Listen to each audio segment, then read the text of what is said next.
Hi, y'all, and welcome to tonight's live stream. Will the trial of Donna Adelson go pretty much the way Charlie Adelson's did? It took the jury essentially zero time to convict him of murder of Dan Markel. It took about 3 hours, which is pretty short in jury time. Is Donna Adelson's trial going to be different? A lot of the secret behind that goes in what the pretrial rulings are. Because if the jury sees certain evidence, it makes a difference. If the jury doesn't see certain evidence, that also makes a difference. So that's what we're going to be talking about tonight. On Friday, there was a hearing in Donna Adelson's case, and clearly her team has learned a thing or two from Charlie Adelson's trial. They are now asking the court to keep out some critical testimony that came in during that trial. If they win these motions, will it make a difference? It definitely could make a substantial difference at trial. We'll go through what the court's ruled on, what the court hasn't, and what these motions are, what exactly her team is asking the court to do. Now, we don't have all the rulings yet, but there are some gigantic flashing signposts about things that are going to happen in her trial. She got some critical wins, and sometime, on some of them, the judge still hasn't ruled yet. She could still get a critical win. So I'm going to talk at the end about how these could change the trial, what would make these rulings change the way the trial might go. So we are going to be taking tonight a deep dive into the evidence that Donna Adelson does not want the jury to see in her trial. Now, the state also filed a motion about evidence it does not want the jury to see. We'll take a dive into that probably tomorrow, but really soon. But for tonight, we're going to cover what her team, what Donna Adelson's team doesn't want the jury to see. It's been a while since we covered this case, so let's do a quick refresher. I'm going to share my screen and pull up a chart that I did back in the day when we were covering Charlie's trial. Here it is. Here is the chart I did to just kind of give you an overview of who's who. Dan Markel was a law professor in Tallahassee, and he is the person who was murdered. He went to the club that day, the workout club, the gym, and came home. And while he was sitting in his driveway, pulling it, as he was sitting there in his garage, two men walked up to the car and executed him.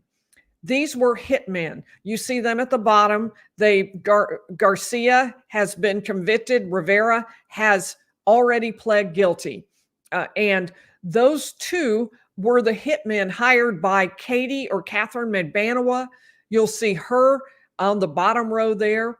And she was the girlfriend from time to time of Charlie Adelson. Checking, make sure it looks good. Okay, yep, you can see it. So she was the girlfriend of Charlie Adelson. Charlie Adelson, you see his picture circled in red, was convicted last year of murder. Prosecutors say, and the jury found, that Charlie hired Katie to find hitmen. She hired her own boyfriend and father of her children, Sigfredo Garcia, and then he hired Luis Rivera, and the two of them drove to Tallahassee and killed Dan Markel. Charlie was convicted of murder. Now, why would Charlie Adelson hire and pay people to kill Dan Markel? Well, the answer, according to the state, is the top row. Donna Adelson, Wendi Adelson, and Harvey Adelson, his family. Donna, his mother, is the one on trial right now. Wendi, in the middle, not on trial, has been named a co-conspirator, but has not been charged, has not been convicted, hasn't even been tried. So Wendi was married to Dan Markel. They were divorced, but having very bitter custody dispute battles. And the state says that he was trying to even take away the right for Donna, the grandparent, to have unsupervised visits with her grandchildren. And Donna, according to the state, wanted to move the kids down to Miami where she lived. That was what she wanted, was grandkids. And may I say, grandkids are pretty awesome. But the state says she would kill for them. And so that is, in a nutshell, why the state says the Adelsons wanted Dan Markel dead. Now, as for how it happened, according to the state, Donna got together with Charlie. The two of them hatched this plan, and Charlie paid cash, but they believe, the states, that Donna brought cash to Charlie as part of the payment for the hitman. So she is on trial for murder. She's been in jail ever since she was arrested earlier this year. So she has been in jail awaiting trial, which is now finally about to happen. We are going to be covering this in a series, what happened at the hearing. We're going to be covering that in a series of videos. There are a ton of really important points, and these are going to help you understand what happens when we get to the trial, because things won't be exactly the same. No two trials are ever the same, even if it's the same defendant being tried for the exact same case after, say, an appeal and a reversal. Even if that happens, it's not the same trial. Or if you have a hung jury, things are different. And so in this case, things will be definitely different. Let me go ahead and pull that out and talk to you a little bit more directly. So that's the quick refresher on the case. I want to say, if you would please hit that like button and be sure to subscribe. We would love to have you back for more of these videos and to hear more about the Adelson and other cases that we're covering. And a shout out to the first 5 in our chat tonight: Olivia's mom, aka Sue, Michael Lalonde, Mel Stiller, Chico Karen, and Bama Queen. All right, so let's get started. This is what's called a motion in limine. Some people call it limine, motion in limine. These are motions that are filed ahead of trial in order to ask the judge to make a ruling before we even get started, in order to get a ruling that this evidence comes in, that evidence stays out. It helps immensely for the parties in their preparation if they know what way the evidence is going to go. If everything gets ruled on during trial, it slows the trial down. The jury has to wait a lot. Sometimes evidence comes in that maybe shouldn't have, and it's much more difficult for the lawyers to prepare. So these motions in limine are able to get some of this information decided in advance. That's part of the purpose of doing this. So there was a list. In fact, I'll show you the list. I'll go ahead and add this back to the stage and flip over to this. I've made a chart for you of the various rulings that the defense asked for, and no peeking yet on the answers, but I've given you, this is what we're going to talk about. It's this set of motions that the defense made, and it makes a huge difference. You may think to yourself, well, how big a difference could it be? It could be all the difference. If that's the evidence that put the jury over the top, that convinced the jury, it can make a huge difference. So these motions and what evidence comes in, all important. And that's what we're going to be covering tonight, what the defense says should be kept out. So, and let me go ahead and say thank you to Linda. I appreciate the super sticker very much. And I will get to the others in just a minute. So, okay, first point the defense made was they wanted to keep out the pre-arrest silence. Now, what's that? Well, Donna has exercised her Fifth Amendment right to remain silent very effectively. She has definitely exercised that. She did not talk to the police before she was arrested. She hasn't talked to the police since then.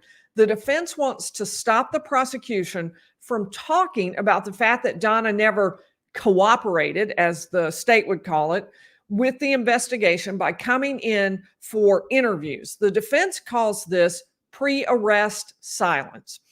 For example, one big example we heard about last time was that one of the law enforcement officers said that he was supposed to have a meeting with Donna and Harvey Adelson, and they were going to meet the next day after Dan Markel's funeral, but instead they just left without ever meeting with law enforcement. So these are the kinds of things that this pre-arrest silence, the defense doesn't want the state to talk about that. So the state did not oppose this, so the court granted it, and the state won't be discussing that. The next prong is called wealth evidence, or the next point that the defense wants out. At trial for Charlie, there was a document that was put up that showed the combined wealth of the Adelsons. It was about $8 million, and that went up on the screen in Charlie's trial. to show here's how much Charlie had, here's how much the parents had, here's how much Wendi had, and they added it all together and said $8 million. I will say that at the time when they put that up, I thought, why is this going in? How did this get in? In general, wealth evidence is kept out. And the reason for that is a couple. Let's say the person is really wealthy, then maybe the jury would resent that. Maybe they would find that that was offensive. They wouldn't like that. And maybe they would find it that they just didn't like that person, and they would be more likely to rule that the person is guilty. Let's say the person on the other end was poor. Maybe the jury would say, well, really needed the money. Seems like, yep, he might well have stolen that money. And so either way, that's not acceptable in our justice system. Either the rich or the poor deserve exactly the same treatment that everybody else does. How much money they have doesn't really make a difference. What does make a difference is whether or not they're guilty. And that's what the trial should be focused on. If they're guilty, who cares how much money they have? And if they have a ton of money, but they're not guilty, they should be found not guilty. And that's the way our system works. That's how we believe things ought to work in our country. So the defense says, we don't want this kind of wealth evidence normally doesn't come in, and we don't want it in this case. So the state said, well, there might be times when we would need it to prove something, and it might be important to come in. And an example would be Donna Adelson wrote checks to Catherine or Katie Medbanawa you saw on that chart that I put up at the beginning. She wrote those checks, and in Charlie's case, the defense said, well, all they were doing was paying Katie Medbanawa because she came in and cleaned their dental office. Charlie and Harvey both were dentists. And the state said Katie Medbanawa never cleaned the office. She was being paid a bribe for her role in hiring hitmen in order to kill Dan Markel. That's why she was being paid. She was being paid for the service of hiring hitmen and to be quiet about it afterwards. So the defense said, let's just take those things off the table. We understand that you need to prove that. We're going to agree to those things. Here's what they said. Oh, wait. Sorry. I do want to do that, but I'm going to have to go to a special point in it.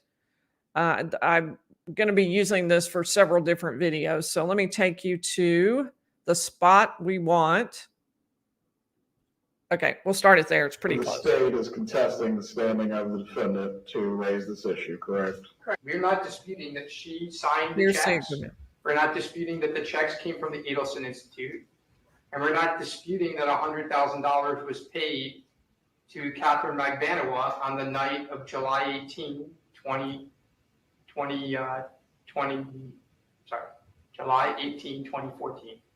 We're not disputing any of that. We're not disputing that they have the ability to pay the money either. There's evidence of a car that was given to Miss Medbanawa that was in Harvey Adelson's name. We will not dispute that either. So, and why do they need to show a wealth of millions of dollars? You know, and they spend a lot of time on it, millions upon millions of dollars. What is that relevant to? So the court granted this in part. After his ruling, so you can kind of understand how it's going to work, the prosecutor explained it back and said, is this your ruling? Judge said, yes. So here it is. The judge confirmed this was the ruling. Am I correct, Your Honor, that if we're inquiring of the witness, Paul, about the time frame in which, say, the $1 million offer was being proposed, we would be permitted to ask the witness, what did you analyze? What did you look at? And did the defendant have the means to make that payment at that time? But we would not be permitted to say what was the bottom line in her bank account at that date. Correct. That examination will be permitted. What would not be permitted is to say the defendant had $10 million at TD Bank on this date. I believe that's ultimately what the defense's motion goes to. Am I correct? That's correct. Asking when. Okay, so we'll stop there. And actually, let me make this a little bit different sizing. And that seems to me really a fair compromise. The state has to be able to prove certain points. The state will be able to prove that. But the generalized reference to just how wealthy the family is, that's going to be kept out. And as a matter of fairness, that does seem really fair. So Michael, I'm so glad that your eyes are feeling better. And Jadzia, thank you. And I'm so glad you've been a member for 6 months. That's fantastic. So the third item that they talked about was hearsay testimony from Jeffrey Lacoste. Now, Jeffrey Lacoste is Wendy's ex-boyfriend. Wendi Adelson, after divorcing Dan Markel, began dating someone named Jeffrey Lacoste. And Jeffrey Lacoste, she was dating him at the time she was divorced from Dan, but it was shortly after that. They were still fighting over the custody issues, Wendi and Dan were, but the divorce itself was final. He would say, Jeffrey Lacoste, that Wendi treated him very badly. Specifically, he believes that she was trying to set him up to take the fall for Dan Markel's murder. He has gotten his revenge, and that's for sure. His testimony was critically important to the state's case and Charlie Adelson's case. And so what Donna Adelson's team would like to do is keep out a lot of what Jeffrey Lacoste was arguing, what he was saying. So we're going to go into what some of that truly devastating testimony by Jeffrey Lacoste was. So here are 4 things that Jeffrey Lacoste will testify, if allowed, that Wendi said Charlie said. The defense says none of these should come in. The first one is Wendi said that Charlie said, and maybe I should even put up our, I may put up our graph it because it does get really confusing. Okay, so Donna, right there, Donna, listen to me. Right there in the middle, you'll see Wendi. Wendi was dating Jeff Lacoste, and Jeff Lacoste said, Wendi said that Charlie said buying her a television to comfort her, I guess would be the right word, in her divorce was cheaper than hiring a hitman. Well, the state obviously believes that was the germination of the idea, or maybe even a reference to the idea that the plan was to hire a hitman to kill Dan Markel. So Wendi said Charlie had made a comment about, well, I bought you this television. It's cheaper than hiring a hitman. And the state says they really did go through with the hitman part. That television becomes a really important piece of evidence because there was, in fact, a television delivered on the day Dan Markel was shot and killed.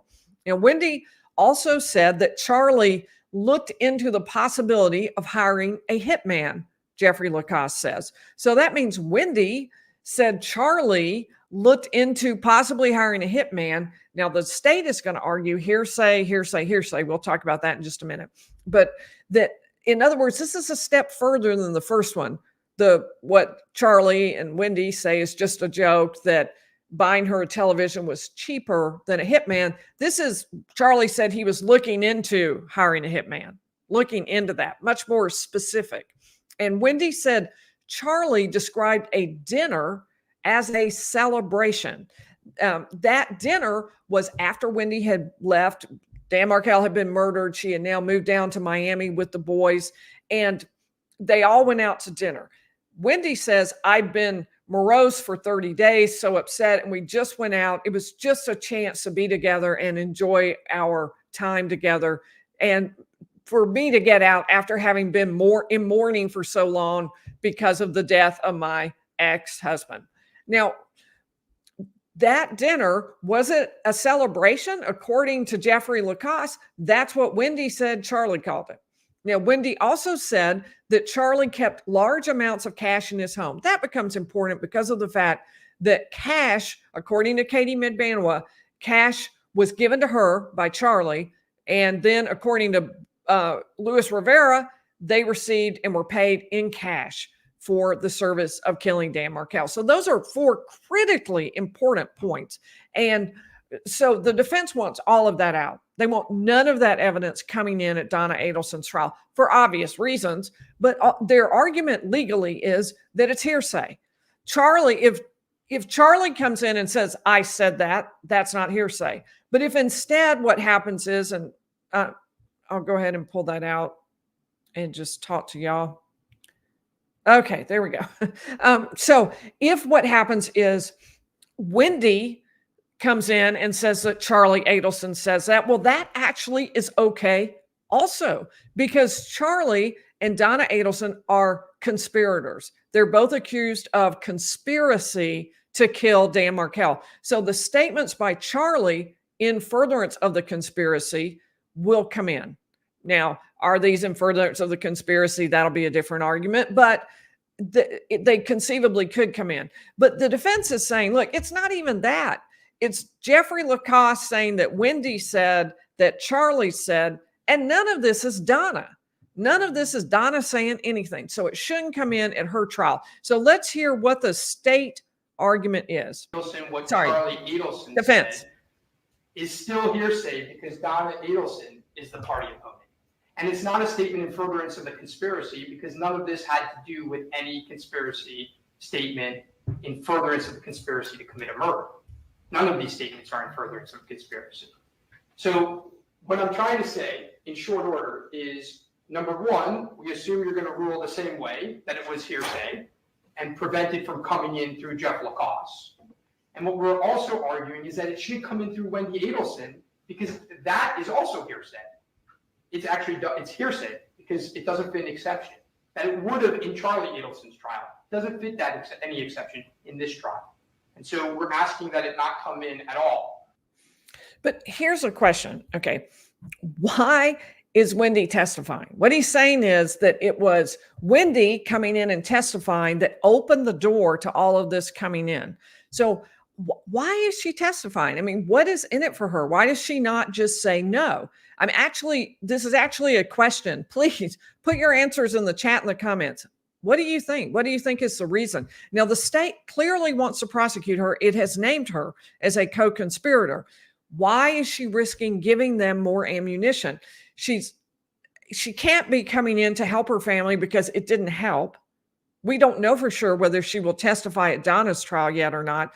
But the only thing that I can imagine is that she believes that either it would help her family. She either believed that, or that she just feels like she's gone far enough into it now. She's testified at trial after trial. She has to keep going, or it will undo everything she's done. Because what she wanted to be able to say is, look, I wasn't involved in this. Every time you asked me to come in to trial and to testify, I did. Every time you asked me to come in and talk to investigators, I did. I haven't held back. I had nothing to do with this. I had nothing to hide. And if she holds back even once, if she takes the Fifth Amendment, maybe it undoes all of that. That's my best guess, but I'm curious as to what you think. Chico Karen, also a member for 6 months. That is awesome. Congratulations. And we are glad to have you with us for 6 months, along with Jadzia. So here is what the state says. Let's go ahead and hear. And are in furtherance of a conspiracy, Your Honor. If Charlie is telling the main beneficiary of this murder that he's looked into hiring a hitman, that's in furtherance of the conspiracy. And how much it's going to cost, too, was part of the statement. That Charlie Adelson had, in fact, in the summer of 2013, begun looking into hiring a hitman to kill Dan Markel, and the cost was either going to be $15,000 or $50,000. One of the two, she said, as you will recall. How can that not be in furtherance of the conspiracy, right? If Wendi denies it, then it's textbook impeachment to call the person that she said it to indicate that she said it. And let's go ahead and stop it there. And she has a point. If Wendi comes to testify, that one, which is not the same as all four of those, but that one is in furtherance of the conspiracy. Let's go back to some of these, because I'm not sure that all four are in furtherance of the conspiracy. Have I flipped over to a completely different window for a minute? Okay. Wendi said that Charlie said buying her a television was cheaper than a hitman. Was that in furtherance of the conspiracy? Maybe not. But Wendi said Charlie looked into possibly hiring a hitman. That would be in furtherance of the conspiracy, and that's the one she mentioned. Wendi said Charlie described a dinner as a celebration. Probably not. Wendi said Charlie kept large amounts of cash in his home. That the cash itself might be in furtherance of the conspiracy, but it's not really a statement by Charlie. So that again might not. But the most important point the state wants to get in there is that Wendi said Charlie looked into possibly hiring a hitman. That's what they would really like to be able to say. Now, so All right.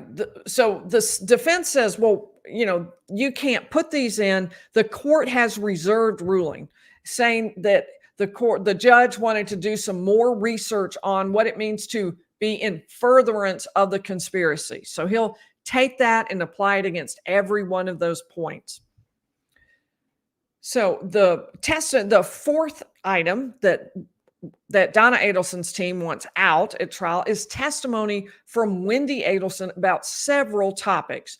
Number one, her novel, not an actual documentary or anything like that, but a novel, a story about human trafficking. The defense says, look, this is just a novel. It has nothing to do with Donna. And the only point of putting this in is to prejudice the jury. So here's the state's argument on why it should come in. Looked at how it came up last time, which was that Wendi Adelson denied wanting to relocate, denied being disappointed about losing her motion in court to relocate. And that is, of course, the state's theory as the main motive behind this crime was that she was wanting to relocate to South Florida. And I thought at the time, that testimony opened the door to her having written a clearly autobiographical book about a woman just like herself, married to a man just like Dan Markel, who's utterly miserable and stuck in the place that she's living in. So if the testimony goes that way this time, I can imagine a scenario where I might want to ask about that. I'm fine with approaching, if Your Honor prefers that, to see if we think we're there, where I can inquire about that. There's a high likelihood I might not want to inquire about it at all. So the court ended up reserving ruling, meaning the court hasn't made a decision yet. What will happen at trial if the issue comes up again? Then the prosecutor will approach the judge and say, I think it now is relevant, and they'll have the argument then, and the judge will make the decision then. But there's a chance that Wendi won't say the same thing she said last time. Now, the reason this was so important last time, the reason why Donna's team is bothering to try to keep this out is because quotes from the book said, I can't remember the exact words, but Wendi said something along the lines of this character wanted to leave the backwater town she was living in and go someplace decent to live. I mean, I can't remember the exact words, but it was sort of a backhanded slap at the Tallahassee area. And it seemed to sort of follow what in fact Wendi had wanted to do, which was leave Tallahassee and move to Miami to be with her mother. Now, she denied that at trial. She said, I didn't really want to leave. I was just fine. I could stay there. It wouldn't really matter. So, Nicole, what a nice message. And Nicole has been a member for 1 month. Matthew, thank you so much for gifting 20 Lawyerly memberships. Be sure to turn on your ability to receive a membership for free. Mama Pinks and Marlon will drop in the chat how you do that. But thank you so much, Matthew. That's really awesome. So the third Wendi comment that they want to keep out, Wendi piece of testimony, is the fact that Wendi changed the names of her children. So when she left Tallahassee and moved to Miami, she changed the names of her two boys from Markel, the dad's name, to Adelson. And she said on the stand that the reason she did that was to protect them because everyone knew about the Markel murder and she didn't want her boys to have that sort of adverse publicity. Now, the state says this is evidence of why Dan Markel was killed. The fact that she wanted them to have her name, not his name. She was trying to chop off that whole branch of the family. Here's the argument. The other two items, I think those go to the state's theory that this crime was done in order for Wendi to move to South Florida with these boys and to erase their father and his family from their lives. And there's a lot of evidence of that, and that's part of the failure to provide access to the children to his grandparents and the name changes. So these kids were 2 and 3 at the time, and it's the state's theory that the effort was to eliminate their father, not just physically. Right. As to that point, Ms. Kaplan, I understand the relocation and the divorce proceedings as it plays into the state's theory. But ultimately, was it not Mrs. Adelson's right as the parent and guardian of the children to change names or make certain parental decisions after the other parent has deceased? Absolutely, Judge, but those decisions might be relevant to the state's theory in the murder. Now, at Charlie's trial, this is one of the things that came in. The defense says, who cares why Wendy did this? It has nothing to do with Donna Adelson, her mother. It was Wendy's decision, Wendy's choice. The only reason for putting this in Donna Adelson's trial or for putting it in Charlie's trial is to prejudice the jury and to suggest something about why they did it. Now, as the judge pointed out, it was entirely legal for her to do that. So the judge is also reserving this ruling, not going to make the ruling at this time. So we don't know whether the fact that Wendy changed the boy's name will come in at trial or not. It might not come in, and that's an important piece of evidence that did come in at Charlie's trial. Now, the third two are Wendy's willingness to allow Professor Markel's parents, and I'm going to go ahead and pull this out, to allow Professor Markel's parents to visit their grandchildren. One of the things I think that has been most emotionally connecting with people is the fact that Dan Markel's parents have struggled so hard for justice for their son, to get to see their children, their grandchildren, because their relationship was cut off abruptly and completely. They don't have that connection, and they have asked to see the child, and because they fought hard for grandparents' rights. That's the fourth thing that Wendy testified to, that the defense wants to keep out entirely. And the court granted these two. So the Wendy's willingness to allow Dan Markel's parents to visit with the children, that will not come in at trial. The fact that they had a difficult time, they sometimes did get to visit, but apparently it wasn't frequently. And at some point, Wendy testified she cut it off because of the fact that they had, she said, tried to report her as being an unfit parent. It's complicated, but in any event, she said at some point, then she cut it off, but she had allowed them in and she invited them to various big events in the children's lives. They believe that that's false, but it's not coming in. Her willingness to allow the parents, the grandparents to visit, that won't come in at Donna's trial.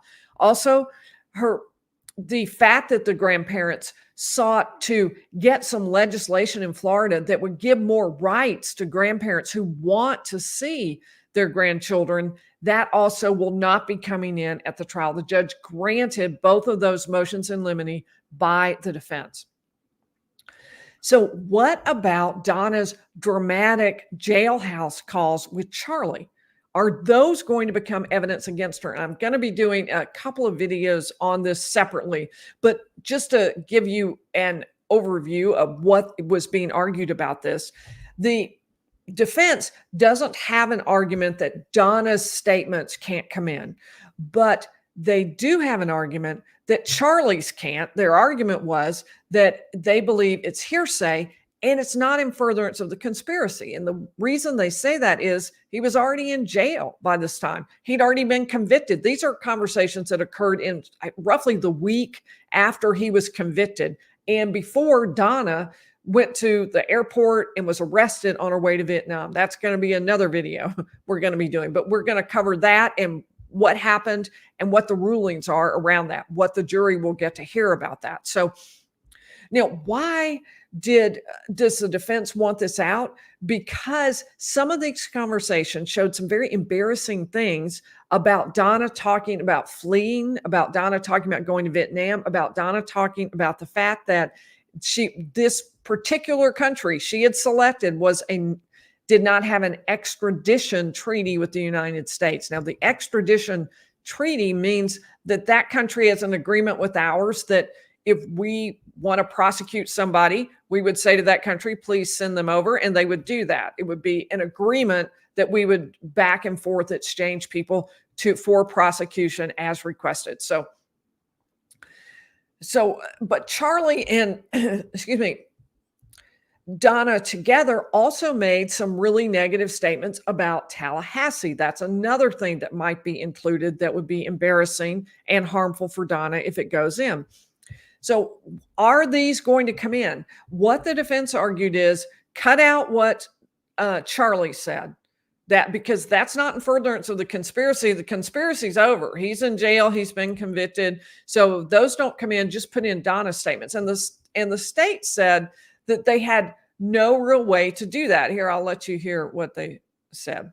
Are statements against interest that are made by Donna Adelson or are adopted by Donna Adelson in a conversation on a recorded line. We're not going to be able to extract one voice out of a conversation and only play half the conversation. Actually, that's not true. Even I, with my limited YouTube knowledge, could do that. There are going to be exceptions where people talk over each other, where the state couldn't do that. But it sounds as if everyone agrees for sure Donna's voice is going to come in, and then the state is going to review the conversations before he rules. What he said was that he's used instructions in the past where he said that there are statements you're about to hear, jury, from co-conspirators.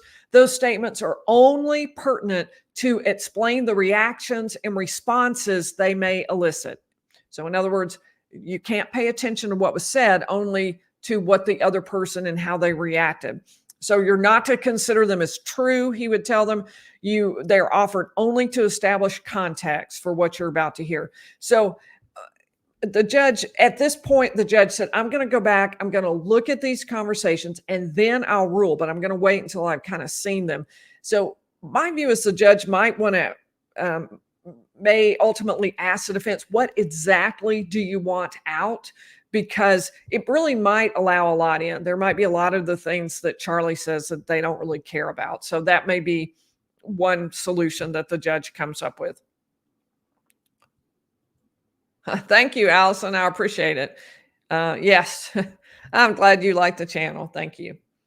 All right. So autopsy photos, that was another important issue that was discussed. The defense says at Charlie Adelson's trial, the prosecution put way too many autopsy photos in and put them up in closing and left them up, and it prejudiced the jury because they saw these gruesome photographs that persuaded them that something horrible had happened, and they blamed the person sitting in front of them, Charlie Adelson, for that. And we don't want that to happen to Donna.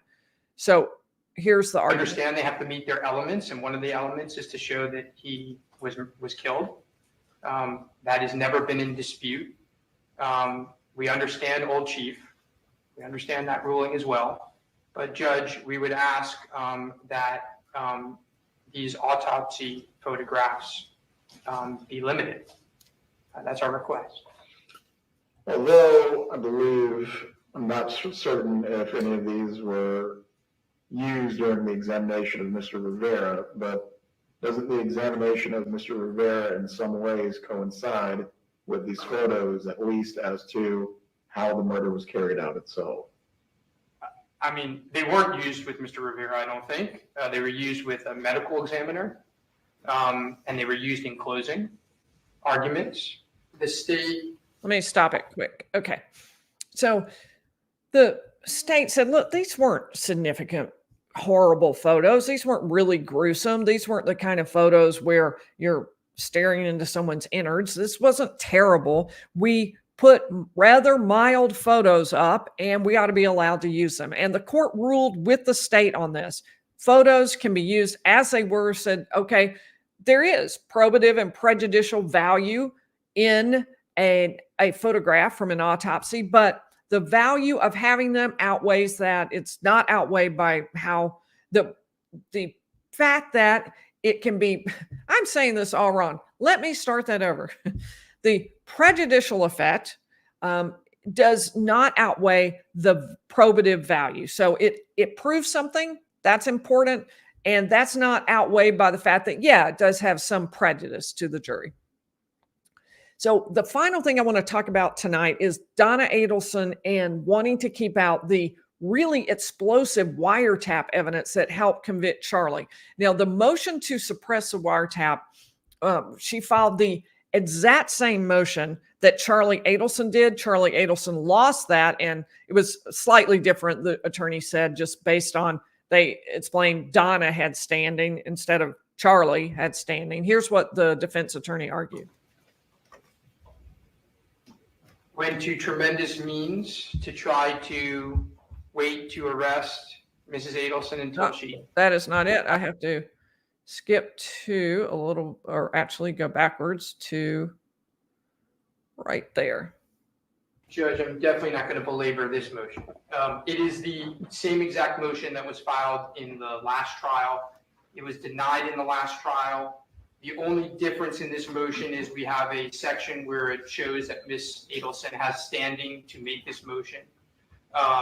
So Judge, I'm just going to rest on the papers. It's a preservation motion.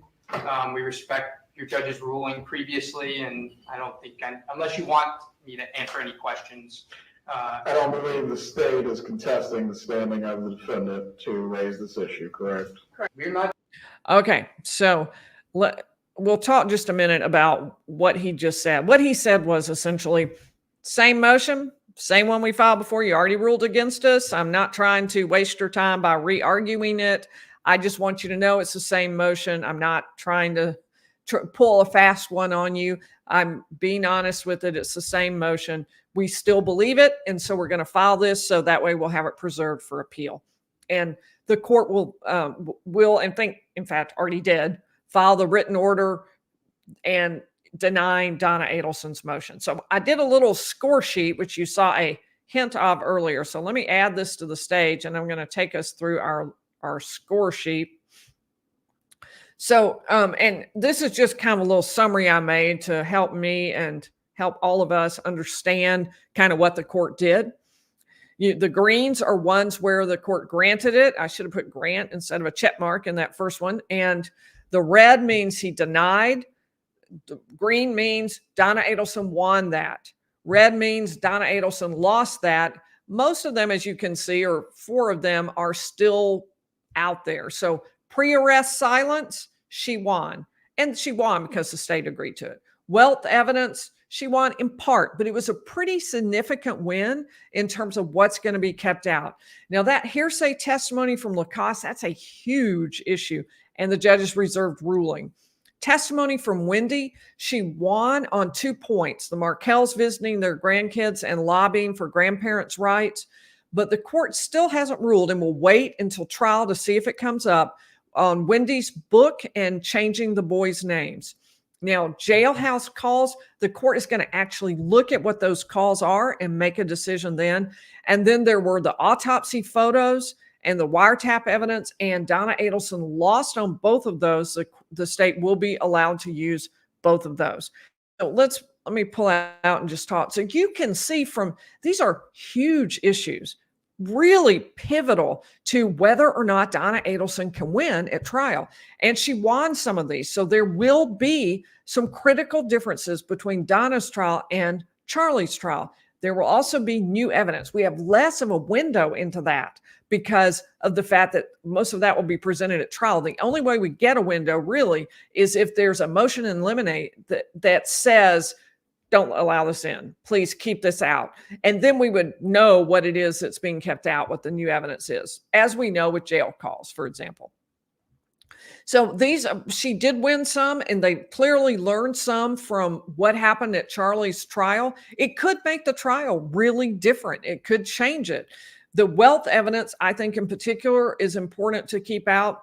And so, but the 2 that the judge hasn't ruled on are the ones that will make the biggest difference of all. Jeffrey Lacosse's testimony. I mean, just imagine this. If no one at trial testified that Wendi said Charlie looked into the possibility of hiring a hitman. Really different, right? Or if Wendi said Charlie said buying her a television was cheaper than hiring a hitman. If that never comes in at trial, then it could change the character of it. And we're still waiting on the ruling of that. Now, I doubt seriously in the end that the trial will be so different that these things don't come in, but we are still waiting on that. So if you have questions, if you go ahead and put those in, I will try to answer them. If you would put question marks at the beginning, that's my best shot of being able to find it in the chat.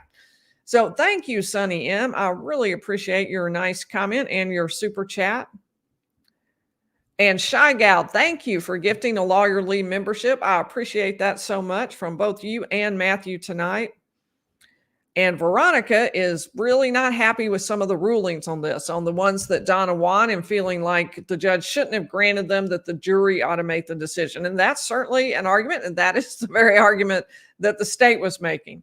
So I thought on the wealth one in particular that he made the right ruling. I felt like what came in last time was too much, and that you don't want to risk appeal with stuff like that and being overturned on appeal. So I felt like that was probably a good, strong ruling that will make the case stronger regardless of what the verdict is. So, but I understand your point. And some of them, if depending on how he ruled, those could be really significant, really important.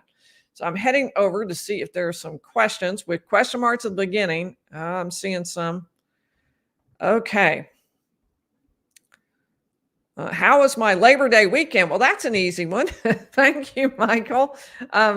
It was really fun. Had a really great time. Went to art in the park. That was really fun. Gosh, there were amazing artists there. It was really fun, and went to a fish fry. So it was a great time. I hope y'all had a good weekend too. Hey, Mona wants to know, is Judge Everett going to rule on all of the motions previous to the beginning of the trial, or is it a sidebar situation? It depends. Some of them, for example, the ones where he said, I'm going to look at these jail calls, he may well rule on that in writing. We may get something on that. Some of them where he said, I'm going to reserve ruling, it was because the attorney told him, depending on which side, Kappelman if it was prosecution, or Rashbaum if it were defense. But the attorney said, I don't know for sure I'm going to really use this, so we can wait until trial. And then he reserved it and said, okay, we'll wait until trial. So it depends. Some of them will be decided one way and some will be decided the other way. Angel wants to ask a question that a lot of people have asked. Why did it take so long to charge people in this case? That's a criticism that's been levied at the state's prosecution over time. You know, the state believes it took time to just get all the pieces in a row. They went methodically through first the hitmen, first Luis Rivera, who pled guilty, and then Sigfrido Garcia, as well as his girlfriend, Katie Medbanua, and they moved from there to Charlie Adelson, and sort of they're just chronologically going through all the people and getting closer and closer. They've named Wendi Adelson, but have not charged her. They've named her as a co-conspirator, but she is not charged, and she is not named in the pleadings against Donna as a co-conspirator. The only person named as a co-conspirator with Donna is Charlie. So that may mean they've stopped thinking about Wendi. I don't honestly know the answer to that. Tommy, blood is thicker than water. Wendi had to know something. Do you think well, that's what I was just discussing. I don't know whether she'll be charged. It was interesting to me that in the documents against Donna, she was not named as a co-conspirator. That may be because she hasn't been charged yet. And maybe they just don't do that until they formally charge somebody. In some early documents, she was named a co-conspirator, but not in this latest round. So I don't know what the thinking is within the prosecution's office about what they're going to do with that. They certainly seem to be very convinced that Wendi is involved, and the cross-examination of Wendi at Charlie's trial alone would show you that. They clearly believe that she was involved, but will they prosecute her? Do they believe they have the evidence? We'll just have to wait and find that out ourselves. Jean Philpott, do you think if the estranged son Robert testified, that could be a major witness for the prosecution? You know, I'm thinking not, Jean, because of the fact he was estranged. I don't think he had a window into the things that were happening. So I don't know that he would have any light to shed on what Donna was doing or how involved she was or what Wendi was thinking or Charlie. I got the impression he wasn't really involved in day-to-day with the family. That could just be my thoughts, but that was my impression. Lee asking, how does the defense decide which motions to put to the court? Couldn't Rashbaum just do a zillion motions to try and keep everything out? Yes. And lawyers do a lot of motions. For me, the way I used to do it, the way I guess still do it, as I go through a case, I list all of the things from the beginning. Every time something comes up and I think probably need a motion in limine on that, I'll go ahead and list that. Need a motion in limine, need a motion in limine. And by the time it rolls around, I have a list of 20 things that I need a motion in limine on. You have to be careful though. You don't want to anger the court. So you're going to pull out some of those. Yeah, I can deal with that. That's not that hard. I can handle this. This evidence now shows this is false, so I'm not worried. But there are some that you're going to bring to the court. You're going to pick as carefully as you can so as not to annoy the court with 100 of these motions. Because if the court gets annoyed, you're not going to get a reasonable hearing on those. You really want the court to listen to you. And it's just like with somebody who talks all the time, talks too much, you may not hear everything they say. It's the same with the court. So you carefully limit that and ask those things that you think you really want the judge to hear and you want a ruling on. At least that's how I did it. And I think most lawyers would do it that way.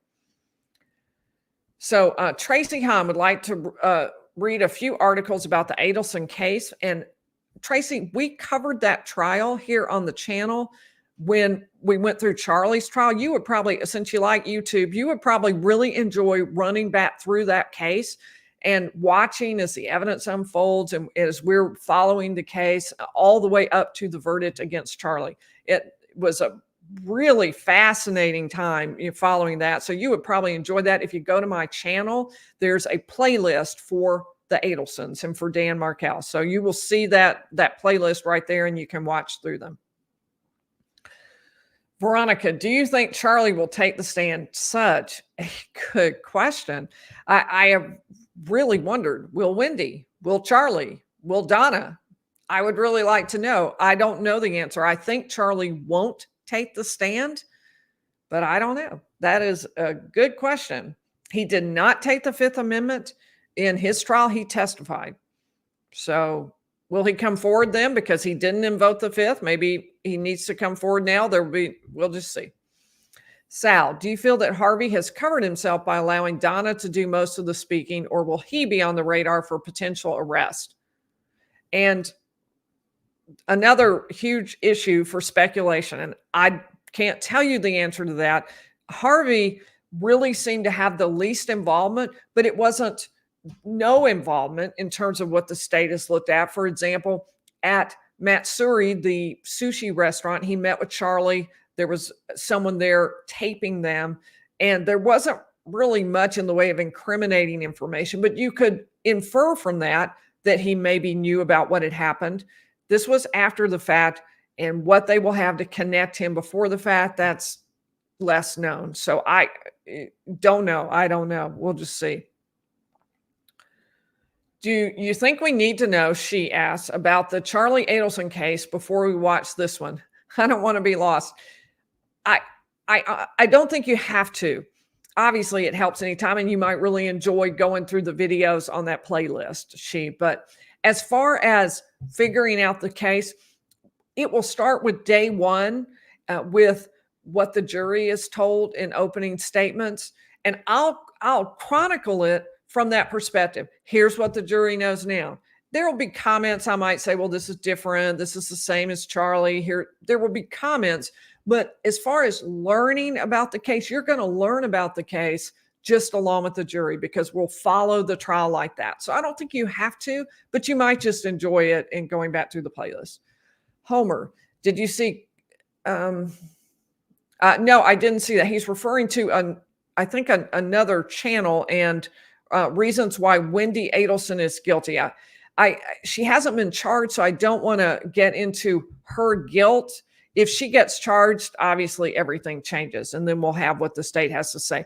I do think it's pretty clear that the state believes she's guilty. The state has made that definite point. Is there evidence testimony, Aisha is asking me, not allowed in Charlie's trial that will be presented in her trial? And the answer to that is yes. For example, and you can't really say it wasn't allowed. It didn't exist. The jail calls. We already know that those jail calls in the week following Charlie's conviction, the state plans to use those. We know that because the defense tried to keep them out, and the judge said, I'm going to take it under advisement, but nobody is contemplating keeping out Donna's statements. Now, she was out. She had not been arrested. She had not been charged. She hadn't even tried to leave the country yet. At this point, she was talking to Charlie. He was in jail, about to be moved to prison in the week following his conviction. And that's when these comments were made. We're going to be doing some videos on that so you can learn a little bit more about what was said in those jail conversations. Jackie P., thank you for gifting 5 Lawyerly memberships. I appreciate that. And Smamanda wants to know how to turn on getting memberships on an iPhone. So, okay, Mama Pinks will explain how to do that. She'll put that in the chat, or Marlon, one of the two of them will put that in the chat. However, may I say, from the iPhone, you're supposed to have a join button right next to the name of the channel, Lawyerly, and that doesn't exist. Now, the join button is where if you want to become a regular member, if you want to receive the gifts, that's another method. But the join button itself, not on the iPhone, you have to go to your computer. All right, so Angie, how in the world does Harvey stay out of it all? Good question. Good question. So far, the evidence seems to be far less related to Harvey, and he has not been charged. So nothing with Harvey at this time. Homer did. All right, let's see. All right, I'm looking for question marks at the beginning. Here we go. Susan. Really don't understand the double extortion. It was complicated, Susan. It was very complicated. So Charlie's argument was that he never paid. This is Charlie Adelson saying he did not pay for somebody to kill Dan Markel, but instead, of their own accord, Katie Medbanwa hatched a plot with her, or at least her boyfriend did, Sigfrido Garcia, with his friend, Luis Rivera. And the two of them hatched this plot, and Katie may or may not have been involved, but they went up to Tallahassee and killed Dan Markel. Then they forced Katie, or maybe she was involved, to go to Charlie and say, okay, look, 2 hitmen have killed Dan Markel, and we're going to frame you for it. You're the most obvious choice as to who it would be, and we're going to frame you for this unless you pay us money. So I think that was the description of it. Loretta Powell asked a question, who has the best chat on YouTube? And that is very, very easy. This chat is the best on YouTube, thanks to you. So thank you, Loretta. Very easy question. I like that question. And this is just the best chat. I so appreciate our moderators too, Marlon and Mama Pinks, who keep us straight. So I so appreciate that. All right. Will the defense attorney ask for a change of venue to get a fair and impartial jury? Tommy asked. It doesn't appear to be that there's going to be a request for that. So it appears that they are proceeding forward in Tallahassee. That's where the case is going to be tried, just as Charlie's was, and in the same courtroom. So that is just really weird. I can't even really imagine. So let's see. Looking for question marks, Susan. Oh, she's still asking the question about following the case from the beginning. I'm always behind as I'm going through because I stop to answer and then people come up with more questions in the middle. All right. I'm going to answer maybe a couple more, something like that. If there are a couple more, I'm looking, wait, am I at the bottom? Well, I think I've answered all your questions. So I will not be live again for the next few days, but I am going to be dropping new videos. So we will be going on a premiere tomorrow night, hopefully at 7 p.m. Eastern, just like we normally would. I won't be live, but I will be with you. Maybe not in the chat, but I'll be with you afterwards in the comments. And I look forward to seeing you then.